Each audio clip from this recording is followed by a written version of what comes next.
Narinig natin na hindi nyo pa maintindihan sapagkat bata pa. Pagtanda mo, tsaka mo maunawaan. Yun yung kalimitan ng bahagi ng ating karanasan. Ganon din naman sinasabi ni Jesus, no?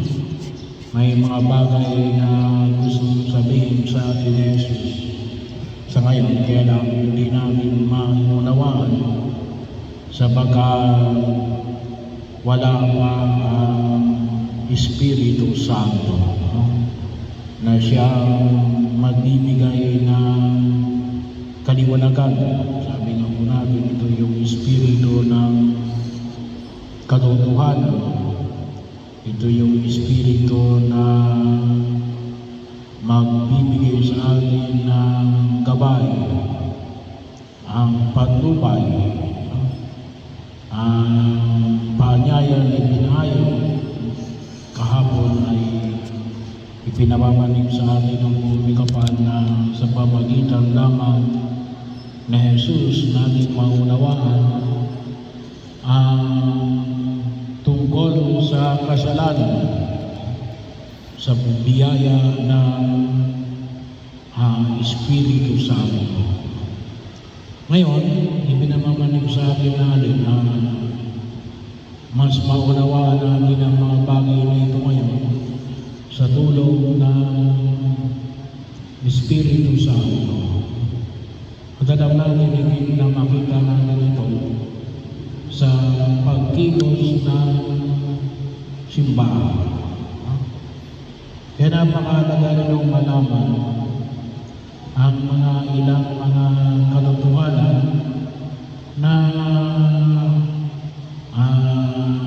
na-declare na ng simbahan, na matatagpuan natin sa mga tinatawag nating mga dokumento ng simbahan. Meron tayong tinatawag na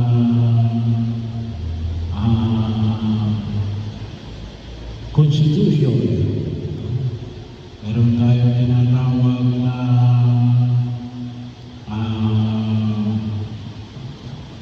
Constitution of the Church. Meron tayong tinatawag na encyclical. Meron tayong tinatawag na apostolic exhortation. At meron din tayong tinatawag na mga apostolic letters. Ito ay nagpapahay ng ilang mga bigat ng pag-unawa natin tungkol sa pananampalataya na maliwanag na tinugunan sa pamagitan ng Espiritu Santo. Kasi ito ay mga nabuo mga pagninilay hindi lamang ng ating Santo Papa, kundi lang mga kung tawagin natin ay mga councils ng mga tinatawag natin mga synods. Pagkatapos na nino natin ng synods o synodality. Kaya may mga dokumento na lumabas na ipinamamanig natin. Ito yung mga kasagutan sa mga makabagong katanungan na nakikita natin ngayon sa panahon na ito, na makabagong teknolohiya.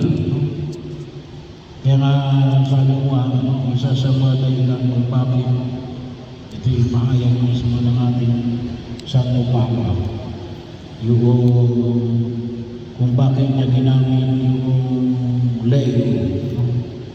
Kasi sabi ko nga si Leo XIII ay siya kasi yung sumulat ng Rerum Novarum. Ito ay tumutukoy sa on the state of the working class. 1891. Kasi ito yung pagsisimula ng tinatawag namin Industrial Revolution. No? Ito yung pagsisimula na kung tutusin ay yung mga factories, mga kung tawagin natin ay na kung saan ay meron na mga tinatawag natin compartmentalized na trabaho. No? So, hindi na nakabasa sa isang tao yung production time. No? Yung production time ay iba-iba na yung mga nagtatrabaho. No? Kaya madaling palitan. No? Kaya dito rin, lumabas yung kung tutusin yung tinatawag natin tamang pagpapasahod. No? So, paano ba masasabi natin yung tamang pagpapasahod? Dito rin lumabas yung tinatawag natin na karapatan na magkaroon ng sariling ari-arian. No? Kasi noong unang panahon, no, ay everything belongs to the state. No? Bahagi ho. No? Kaya lang nagkaroon ng karapatan na magkaroon ng ari-arian ay gawa ng magamit ng demokrasya. No? Pero ito po ay ilan lamang sa mga bagay na kung tutusin ay binigyan na ng pansin noong 1891. Pero sinabi din po Dayo, na kaya na ginamit yung Dayo kasi yun yung ano nila yun ito rin yung rare of the one. Hindi ko lang alam kung maglalabas yun ng panibagong encyclical, no? Dokumento ng simbahan. Pero ang nais siya rin ay tumutok sa suliranin na lipunan na kinabibilangan ng mga mananampalataya, lalo-lalo na sa usapin ng tinatawag natin AI, no? Artificial Intelligence. No? Kasi bahagi yun. No? Ngayon sa Artificial Intelligence, pwede mo gamitin. No? I-drawing mo ako nito. No? Imagine. No? Siya na mismo mag-drawing. Kahit na siguro mag-hanap kayo ng magamit. Ang dami yung kasing AI ngayon. ChatGPT, DeepSeek, Monica, Ang dami nga ngayon tinatawag nating mga programs. Kahit na nga minsan gumawa ka ng video, kaya ngayon nakagagawa ng tinatawag nating deepfake. Akala mo tunay na ang nagsasalita ay yung kaong ito. Pero gawa lang ng AI at peke. So pwede magamit sa maganda, pwede magamit sa masama. Bahagi yun. Kahit halimbawa pwede nyo na rin magamit yung sabi nga kung pag-aaralan lamang yung AI, yung pinakailangan yung hamon ngayon ay pag-aralan yung AI. Kailangan, sabi mo nga, yung mga medyo may edad na, lalo-lalo na yung mga 40s to pataas, ay kung minsan nahihirapan na sa digital world. Ang tawag nga kung minsan yan digital immigrant. Kasi hindi yung lahat ay lalong-lalo na yung may edad ay marunong gumamit ng mga bagong teknolohiya. Naalala ko tuloy yung nanay ko na nabubuhay pa. Hindi marunong mag-text yun. Kaya ang communication palagi namin ngayon tawag. Hindi kasi marunong mag-text. Gusto niya, mas gusto niya, tatawag na lang. So, bahagi yun. Kaya hindi yung hamon na makita ko natin. No? Hindi lamang sapagkat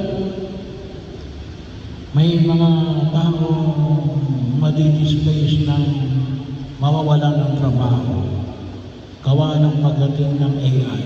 No? Pero siyempre, meron din namang magkakaroon ng trabaho ay gawa ng AI. Kailangan dapat din ay tayo ay dapat ay matuto na gumamit din ng AI para pakinabangan natin yung mga bagay na ito at malaman natin. At yun yung nais na bigyan ng pansin ni Pope Leo XIV. Na ano yung hamon na inilalagay ng makabagong teknolohiyang ito. No? At alam natin, katulad nito, ang ilang pa mga makabagong teknolohiya ay hindi ito presyo ng panahon ng Yesu Cristo, 2,000 years ago.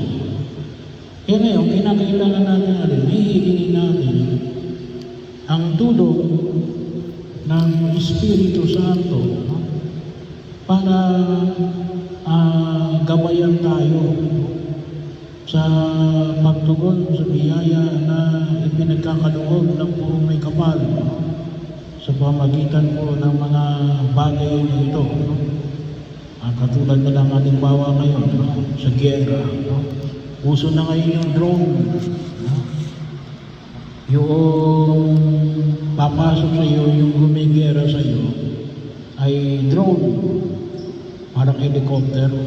Na apat ang LC. Pero yun ang tumitira, no? So AI generated din. Yun ang mag-identify kung sino yung titirahin. Ilalagay mo lang sa input na ito yung target area mo, ito yung mga target na mga dapat mong pasabugin, no? Ay depende na lamang doon. Siya na yung bahalang